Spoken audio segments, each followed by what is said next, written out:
Bonjour tout le monde, très heureuse d'être avec vous en cet septième épisode de mon live L'Impact. Comme j'ai dit lors du dernier épisode, que pour ce mois d'été, ce mois d'août, j'allais revenir à l'essentiel. Donc je suis très très heureuse d'être avec vous aujourd'hui pour parler d'un sujet sur la croissance des marques, qui est un sujet dans les basics. Pour ceux qui me rejoignent alors qu'ils sont en vacances, je suis très contente que vous ayez pris le temps de me regarder. Si vous êtes en plage, ou vous êtes en montagne, ou vous êtes en croisade, bienvenue à mon live aujourd'hui. Pour ceux qui me rejoignent pour la première fois, je me présente rapidement. Je suis Siham Malek. J'ai plus de 20 ans d'expérience dans l'accompagnement des décideurs, dans la croissance de leur marque et de leur offre. Je le fais à travers 3 leviers principaux. Le premier levier qui est l'intelligence marché. Donc, je permets à ces décideurs-là de mieux comprendre le marché où ils sont, le marché où ils vont aller. Donc, mieux comprendre et identifier les opportunités, les meilleures opportunités et les opportunités les plus optimisées, on va dire, pour leur marque et pour leurs produits et pour leur offre. Le deuxième levier sur lequel je travaille avec mes clients, c'est la partie développement de stratégies de croissance, que ce soit à travers d'innovation ou de stratégies de marque. Donc, et tout cela, bien sûr, à travers une bonne compréhension du consommateur, qui est mon troisième levier sur lequel j'accompagne mes clients, qui est une bonne compréhension fine du comportement des consommateurs, mais aussi de ses besoins, de ses attitudes, et aller au-delà des tendances et voir ce qu'on ne voit pas normalement, ce qu'on ne ressent pas, ou les choses pour lesquelles on a besoin de diguer un peu plus pour les atteindre. Alors, comme j'ai dit, aujourd'hui et durant tout le mois d'août, je vais revenir sur les basiques. La semaine dernière, j'avais parlé du fait que des fois, on a l'impression que nos marques sont en croissance et on pense que parce que notre marque croît, qu'elle se porte bien, alors que non, en général, des fois, on loue notre croissance à travers des promotions, un prix très bas, un push très fort sur le marché. Donc, c'est finalement une croissance pas du tout healthy, comme on dit en anglais. C'est une croissance louée et pas méritée. Donc ça, c'était le sujet de la semaine dernière. Donc si vous n'avez pas eu la chance de regarder mon live, je vais juste essayer de le retrouver pour vous. Je vais essayer de trouver le lien pour vous tout à l'heure. Je le remettrai sur ce live-là si vous voulez. Mais en tout cas, si vous avez besoin de comprendre comment, malgré le fait qu'on croit pas vraiment, parce que là, on est en train de toucher la santé de la marque, vous pouvez regarder mon live de la semaine dernière. Pour ce live, pour cette semaine-là, j'ai choisi un autre sujet, une autre erreur que je vois et que je vois vraiment à peu près partout, et que même les grandes marques le commettent. C'est quand je pose, par exemple, première question quand je vois un nouveau client, quand je parle à un client, je lui dis c'est qui est votre cible? Et bien, la réponse que j'ai en général, c'est notre cible, c'est tout le monde. Alors là, dès que j'entends ça, dès que j'entends cette réponse-là, je sais que c'est une erreur stratégique, c'est un problème stratégique, que cette entreprise-là a un problème stratégique, que cette marque-là a un problème stratégique. On ne peut jamais jamais, on ne peut pas, on ne devrait pas cibler tout le monde. Parce qu'à force de vouloir plaire à tout le monde, on finit par ne plaire à personne. Je me répète, à force de vouloir plaire à tout le monde, on finit par ne plaire à personne. Je m'explique. Quand je fais une communication, quand j'ai une stratégie de marque qui cible tout le monde, je vais essayer de parler, et là je vais donner un exemple basique, je ne vais même pas rentrer dans les besoins émotionnels, je vais juste donner un exemple sur la partie démographique. Par exemple, si je cible les enfants, les jeunes, les adolescents, les jeunes parents, les grands-parents, les gens mûrs, les célibataires, les mariés. Donc moi, je parle là que du démographique, qui est le plus simple. Hein. C'est le levier, le level, comme on dit, le niveau bas d'une segmentation ou on va dire, du ciblage. Donc si je cible monsieur tout le monde, Si je cible l'enfant et le grand-père, est-ce que ces gens-là sont pareils? Est-ce que ces gens-là ont les mêmes besoins? Est-ce que ces gens-là consomment les mêmes marques? Bien sûr que non. Si je cible les femmes et les hommes, des fois, oui, il y a des marques qui peuvent cibler les deux. Mais il y a des marques, par exemple, pour lesquelles on ne peut cibler que des femmes. Ça, je donne le B.A.B.A. Vraiment, je parle du B.A.B.A. Maintenant, on peut aller sur de la segmentation psychodémographique, sur les besoins émotionnels, sur les besoins sociétals. Et là, on aurait une segmentation beaucoup plus fine et on pourrait cibler différentes personnes selon leurs besoins émotionnels via cette catégorie-là. Donc là, je ne rentre même pas dans ce détail-là. Comme j'ai dit, aujourd'hui, le live, il revient au basique. Et donc, on parle que basique. Et pour le basique, tout simplement, même si on ne prend en considération que la cible démographique, on ne peut pas cibler tout le monde parce que là, on se perd. On finit par ne cibler personne. Si je devais faire une campagne publicitaire pour un enfant, est-ce que ça serait la même que je ferais pour sortie d'école, par exemple, ou un jeune couple? Ce n'est pas la même chose. Sans enfant, on va dire. Un jeune couple sans enfant, ce n'est pas du tout la même chose. Je ne peux pas faire le même message, le même temps, le même style. Et du coup, je vais me retrouver à faire plusieurs campagnes. Et tout le monde va voir ces campagnes-là. Et au final, personne ne sait à qui je m'adresse. Est-ce que je m'adresse à eux ou pas? Personne ne sait qui je suis et personne n'est fortement lié à moi. Donc, je dilue. Et donc, et quand je parle à mes clients, quand je discute avec eux, parmi les fortes croyances que je retrouve et qui font que beaucoup de marques font des erreurs et beaucoup de marques essayent de cibler monsieur tout le monde parce qu'ils pensent que plus je cible large, plus je touche du monde, plus je vais vendre. Je peux vous garantir que c'est une fausse croyance. Oui, on cible large. Oui, the reach is there. On touche plus de gens. Mais on ne touche pas profond. Surtout quand on est dans un marché concurrentiel très fort où les concurrents ont un positionnement fort, on va toucher, oui. Ils vont probablement se rappeler de nous, oui. Mais est-ce qu'ils sentent une liaison, une relation? Est-ce qu'ils se sentent attirés? Est-ce qu'on devient irrésistible pour ces clients-là? Non. Ils vont nous acheter si on est disponible parce qu'on est là, mais dès qu'il y a une marque qui répond vraiment à leurs besoins, on ne nous achètera plus. Donc, croire que cibler large nous permet de toucher tout le monde et nous permet de vendre plus, c'est une erreur. Il faut identifier avec qui on parle, il faut identifier qui on cible. La deuxième croyance à laquelle je fais face quand je parle à mes clients et je l'entends beaucoup, c'est que si je suis, ce que disent les décideurs qui gèrent des marques, ils disent si je suis clivant, je perds des clients. C'est vrai, mais est-ce qu'on veut tout le monde? Est-ce qu'on veut quelqu'un qui n'est, on va dire, qu'occasionnel, qui nous fait... Des fois, surtout quand on est dans le service, par exemple, on essaye de toucher tout le monde et on ramène des clients qui ne nous rapportent rien, qui nous font perdre. Pour des opérateurs, par exemple, télécom. Ils recrutent des gens qui sont là, mais au final, leur ARPU est très faible. Est-ce que c'est ce qu'on veut? Ou on veut cibler les gens qui vont être fidèles, qui vont dépenser plus avec nous? Oui, je veux bien être clivant. D'accord, c'est OK d'être clivant. Mais là, je recrute que les gens qui sont alignés avec mon positionnement, alignés avec qui je suis en tant que marque. Ils sont alignés avec ce que je veux donner à ce marché-là, le problème auquel je réponds, la tension à laquelle je réponds et à qui je parle, spécifiquement à vous. Donc, tout est adapté à ces clients-là. Et ces gens-là se sentent privilégiés quand on est dans du B2B, on est dans des relations one-to-one.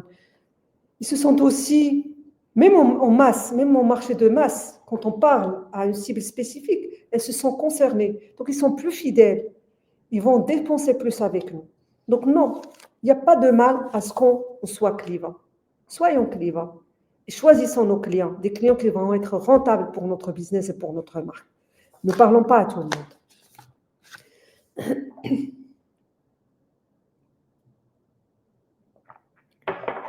La troisième croyance que je rencontre, et les gens en général, les décideurs sont fiers de dire, et je suis d'accord avec vous sur le principe, avec eux sur le principe, c'est moi je veux, mon rôle en tant que marque est de fédérer, pas de diviser. Je suis d'accord, on veut tous fédérer, on veut tous voir des gens qui s'entendent, on veut tous être des marques fédéreuses ou fédéreurs, je ne sais plus. Mais en tout cas, on veut tous fédérer. Mais on veut fédérer sur un sujet, pas dans le vide. On ne fédère pas dans le vide. Quand on parle à tout le monde et on dit tout et n'importe quoi, on fédère pas. On ne fédère pas. Par contre, quand on a un sujet bien spécifique, on va dire une croyance, une conviction sur un sujet, un purpose bien clair, on fédère autour de ce purpose-là, autour de cette idée-là, autour de ce sujet-là. Les gens qui sont concernés par ce sujet-là, par cette conviction-là, vont venir et ils vont être là avec nous et ils vont nous acheter. Un très bon exemple sur ça, c'est la marque Nike. Aujourd'hui, Nike est une marque qui fédère, mais ne fédère pas dans le vide. Elle fédère autour d'un sujet social bien spécifique, non pas n'importe quel sujet social, c'est la loyauté et la croissance.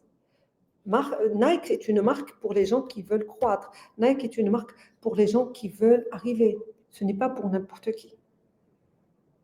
Donc oui, fédérons, je suis d'accord. Il faut qu'on soit une marque qui fédère, mais pas dans le vide, qui fédère autour d'un sujet qui est bien spécifique, qui est un sujet, une conviction d'abord de la marque, mais aussi de ses clients. D'accord, vous allez me dire, ouais, tout ça c'est très bien, mais comment moi je vais faire pour ne plus être une marque qui veut plaire à tout le monde, une marque qui cherche le consensus? 3 choses. Pour ne plus être la marque qui cherche le consensus, 3 choses.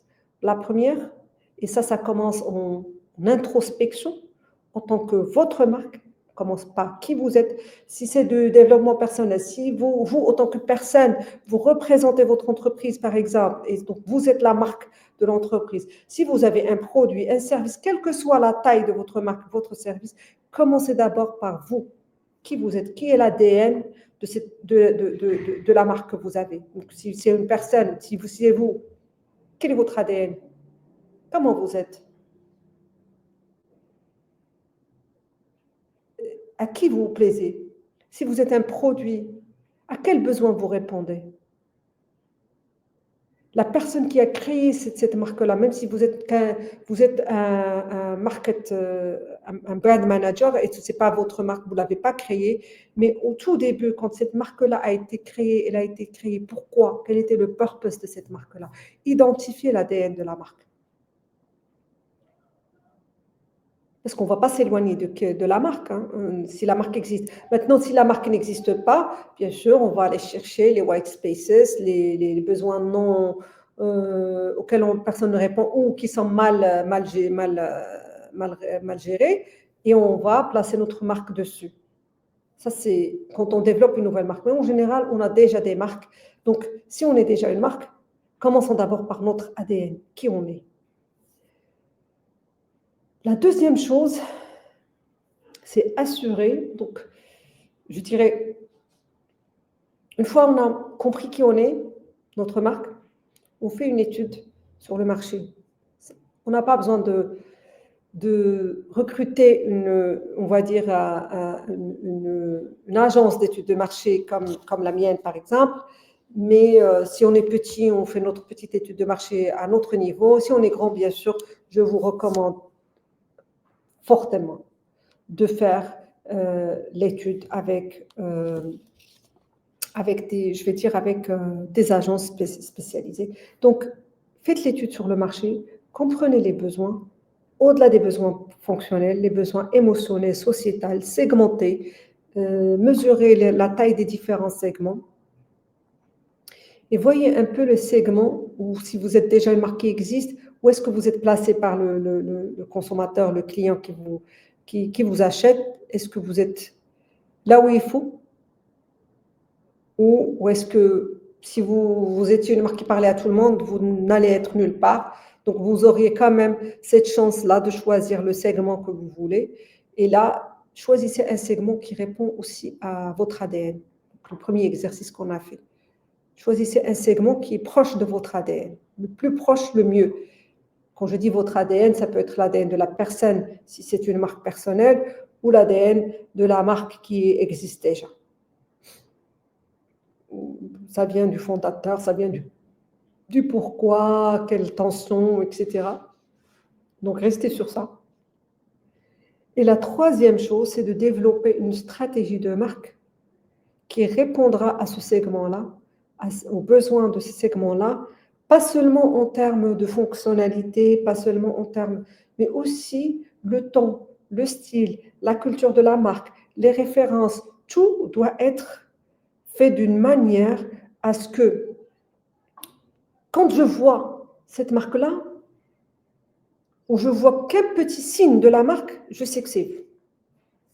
C'est cohérent. Tout est cohérent. Donc, et ça, c'est un travail qui prend beaucoup de temps, beaucoup de réflexion qu'il faudrait faire. Heureusement, je le fais de plus en plus avec mes clients. C'est un travail vraiment de réflexion profonde sur...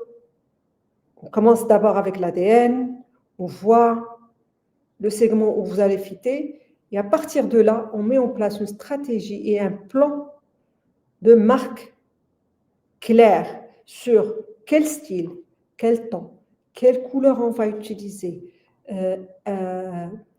quel canal je vais utiliser pour communiquer avec mes clients. Et pour chaque canal, quel type, quelle messagerie je dois passer. Donc, pour rester clair et focus,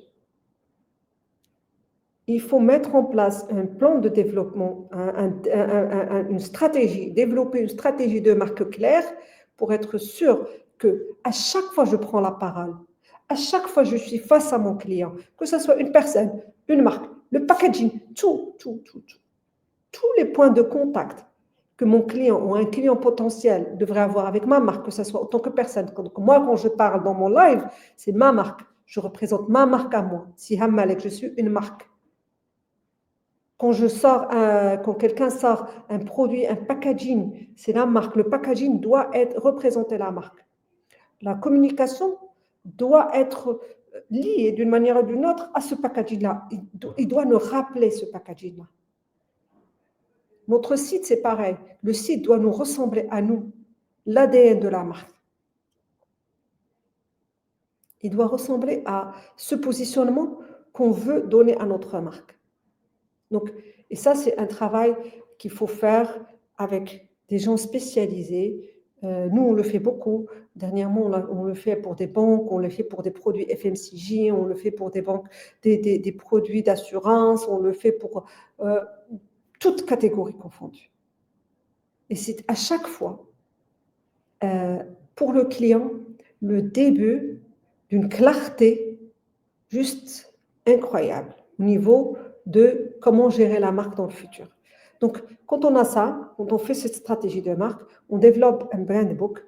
Donc, même si demain, vous êtes dans une grande entreprise, votre brand manager est parti, la prochaine personne qui arrive, elle sait ce qu'elle devrait faire. Elle sait quel ton, quel style, vous changez d'agence de communication, vous avez un brand book, vous avez des guidelines, vous avez des quadrants, qu'est-ce qu'il faut faire, qu'est-ce qu'il ne faut pas faire, TikTok, qu'est-ce qu'il faut mettre, Instagram, quels sont les guidelines pour Instagram, quels sont les guidelines pour la télé, quels sont les guidelines pour la radio, quels sont les guidelines pour le packaging. Donc, on rentre dans tous les touch points, dans les points de vente. Si vous avez vos propres points de vente, quel est le look and feel du point de vente, quelle impression il doit donner pour que ça reflète votre positionnement de la marque. Donc, vraiment, le détail du détail. Il faut rentrer dans le détail. Et ça, on peut le mettre dans un brand book. Et comme ça, Même si on est dans une grande entreprise et les brand managers, les directeurs marketing, les CMO, les CEO changent, ce brand book-là, lui, il ne change pas. Il accompagne la marque tout au long de sa vie. Il accompagne la marque tout au long de sa vie et il permet aux nouvelles personnes qui arrivent de ne pas se perdre et de ne pas changer de cap. Parce que c'est quelque chose qui arrive. Et je l'ai vu à maintes reprises. J'ai travaillé avec des marques qui travaillaient sur un positionnement. Le brand manager ou le CMO était convaincu par un positionnement. Il a tout fait. Il a dépensé énormément d'argent dessus. Et puis du jour au lendemain, il y a une nouvelle personne qui arrive avec une nouvelle vision. Et hop, on passe à autre chose. Et on refait tout. Et c'est de l'argent perdu. Et pourquoi? Pourquoi? Pourquoi perdre autant d'argent?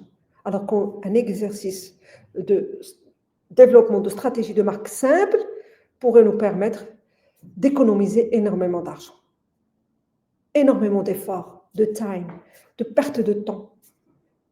Parce que refaire une stratégie de marque, refaire le tout, et puis perdre les clients aussi. Parce que quand on parle à un client avec un ton, un style, et on parle à une cible, et demain on change de cible, on change de style, de ton. Tout est à refaire à zéro, on refait à zéro.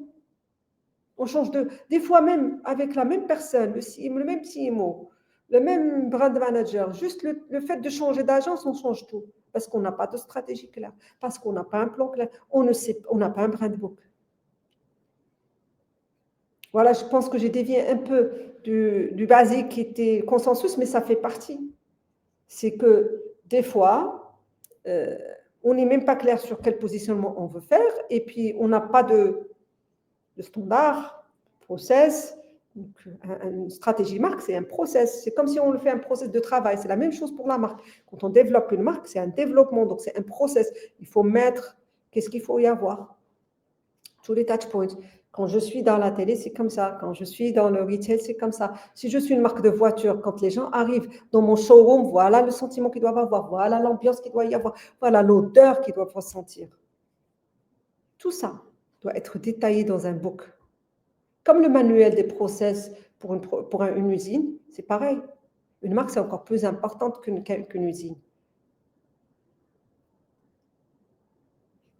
Voilà, comme j'ai dit, comme on est en été, je reste light. Je ne vais pas aller trop loin dans le détail. Je ne vais pas prendre beaucoup de votre temps. Je vous remercie d'avoir été avec moi, de m'avoir regardé. Je vois des personnes présentes. Je vous dis coucou, merci d'avoir été avec moi.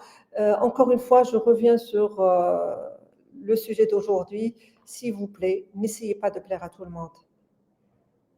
Il faut bien cibler. C'est pareil, c'est comme pour un mariage, finalement. C'est comme pour un mariage. On ne peut pas plaire à tout le monde. On plaît à quelqu'un qui, lui, cherche une femme ou un mari ou autre, bien, avec des critères bien spécifiques. C'est pareil pour une marque. Quand je vais chercher une marque, même si je ne l'exprime pas, mais une marque doit répondre à mes besoins émotionnels et être claire. Donc, et la clarté, on ne peut pas l'avoir en essayant de plaire à tout le monde. La clarté, il faut être clivant. Il faut bien se positionner. Il faut segmenter. Il faut identifier la cible et ne plus aller chercher Monsieur Tout le monde. Je vous laisse avec une petite question, et c'est une question que je me pose aussi. Si demain, vous deviez vous laisser partir 50% de vos clients, quels sont ces clients que vous allez laisser, ces clients que vous adorez, que vous allez garder dans votre portefeuille? Et bien, c'est ça, votre cible. Juste un petit début de réflexion. Ces clients-là que vous adorez, avec lesquels vous adorez travailler, ça devrait être votre cible. Merci d'avoir été avec moi aujourd'hui dans ce live. Si vous êtes à la plage, j'espère enjoy.